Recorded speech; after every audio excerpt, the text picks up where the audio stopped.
Hey guys, welcome to our channel mister class 9 10। मैं इकबाल खान आज आप लोगों को क्लास 10th हिंदी जो कि आपका टॉपिक है वो है समास। तो ये जो समास है ये 2 नंबर का आता है आपका एग्जाम में और हमेशा आता है और आता रहेगा। इससे पहले अगर आपने हमारे चैनल को सब्सक्राइब नहीं किया है तो हमारे चैनल को सब्सक्राइब कीजिए और जो हमने हिंदी पे पिछली वीडियोज बना के रखी है उसको देखिए। आपका 11 नंबर कवर हो चुका है पहले से ही, ये आपका 13वां नंबर है, 11 2 13। तो ये कवर हम करेंगे। तो आपका जो समास टॉपिक है वो पढ़ेंगे, क्या है इसका डेफिनेशन। तो क्या प्रत्यय तथा उपसर्ग की तरह समास भी यौगिक शब्द बनाते हैं, यानी कि प्रत्यय उपसर्ग हमने पिछले वीडियो में पढ़ाया, अगर आपने नहीं देखा तो जरूर देख लीजिएगा। देखिए, प्रत्यय उपसर्ग की तरह समास भी यौगिक मतलब मिलकर शब्द बनाते हैं।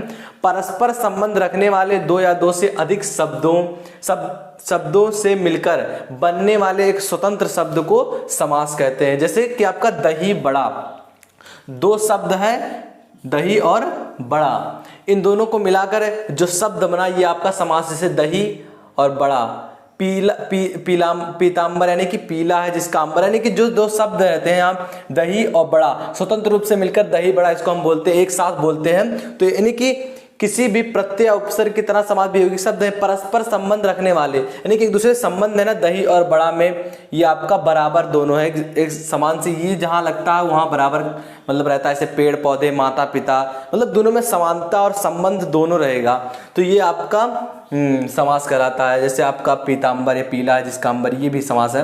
लेकिन आपको ये एग्जाम में कुछ भी नहीं पूछा जाएगा, इसका डिफिनेशन, इसका परिभाषा नहीं पूछा जाएगा आपसे।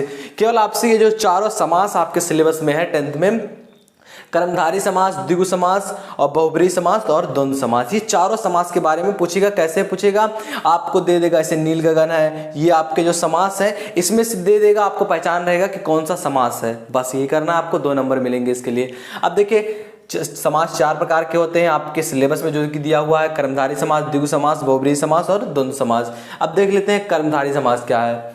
कर्मधारय समास क्या है, जिस तत्पुरुष में एक शब्द उपमेय या विशेषण और तथा दूसरा पद उपमान या विशेषक हो, मतलब नीला गगन, नील गगन, इसका अर्थ निकालेंगे आप तो होगा समास। जब इसको समास विग्रह करेंगे यानी कि तोड़ेंगे आपस में दोनों को एक दूसरे से, तो आपका ये निकलेगा नीला है जो गगन। और इसमें एक ट्रिक, जब इसको आप तोड़ेंगे यानी कि अगर कर्मधारय समास इसको तोड़ेंगे आप तो है जो, ये जो शब्द है ये आता है। अगर ये सब कोई भी तोड़े, श्वेत कमल यानी सफेद है जो कमल, श्वेत मतलब सफेद है जो कमल, इसका मतलब मेन जो आपका टॉपिक है ये, मतलब इसका एक कड़ी है कि इसमें है जो जरूर आता है। अगर इसको आप तोड़ेंगे तो आपको क्या लिखना है, नीला है जो गगन। तो यहां लिखेंगे समास विग्रह और आप यहां लिखेंगे नीला है जो गगन।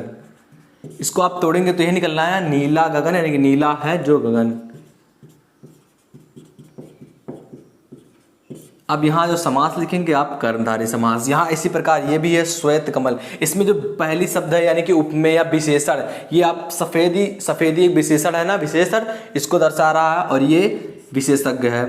तो इन दोनों को जोड़कर आप है जो लगाएंगे तो आपका कर्मधारय समास हो जाएगा। इसी तरह से आपका द्विगु समास है जिसमें पहला शब्द संख्यावाचक, ये एक बहुत ही आसान होता है। इसमें कुछ भी रहेगा कोई भी समास, इसमें आपका गिनती वाला शब्द आता है। जैसे शताब्दी, चौराहा, चौमासा, शताब्दी, इसी तरह से जो आपका 100, 50, 2, 4 यानी कि जो गिनती वाले सब संख्या है, अगर किसी शब्द के पहले जुड़ते हैं तो आपका द्विगु समास होता है। जैसे शताब्दी, 7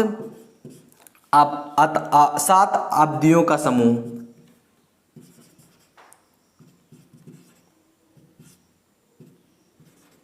आब्दियों का समूह।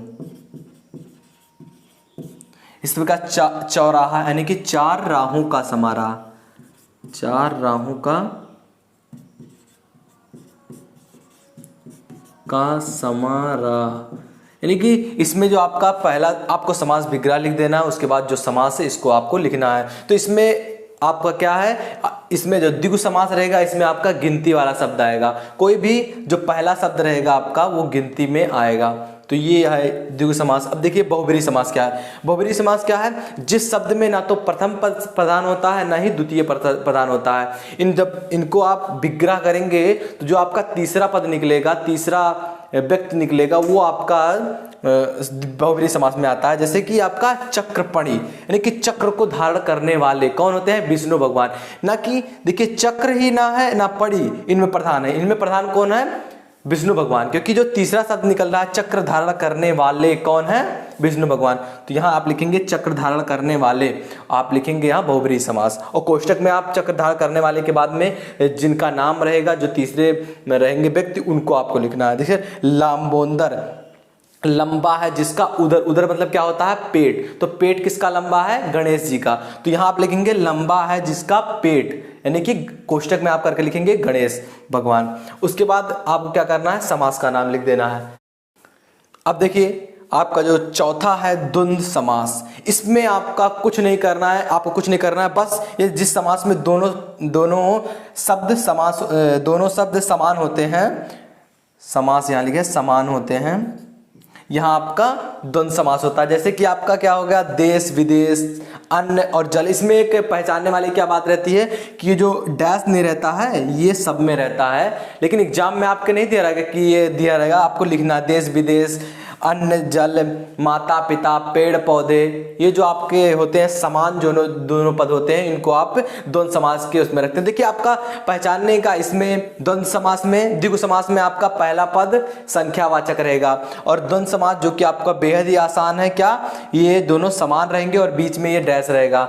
और ये आपका कर्मधारय समास में जब आप इसको तोड़ेंगे तो है जो का जो उच्चारण है वो आता है, तो ये आपका कर्मधारय समास होता है। और बहुब्रीहि समास जिनमें पहला पद ना प्रधान होता है ना दूसरा पद, अगर आप उसका अर्थ निकालते हैं तो तीसरा व्यक्ति निकल कर आता है, वो आपका बहुब्रीहि समास होता है। तो होप करते हैं दोस्तों वीडियो पसंद आएगी। यदि वीडियो पसंद आए तो लाइक जरूर करना, यदि आप हमारे चैनल पर नए आए तो सब्सक्राइब जरूर कर लें, क्योंकि मिस्टर क्लास 10th इससे पहले आपको 11 नंबर पढ़ा चुके हैं हम।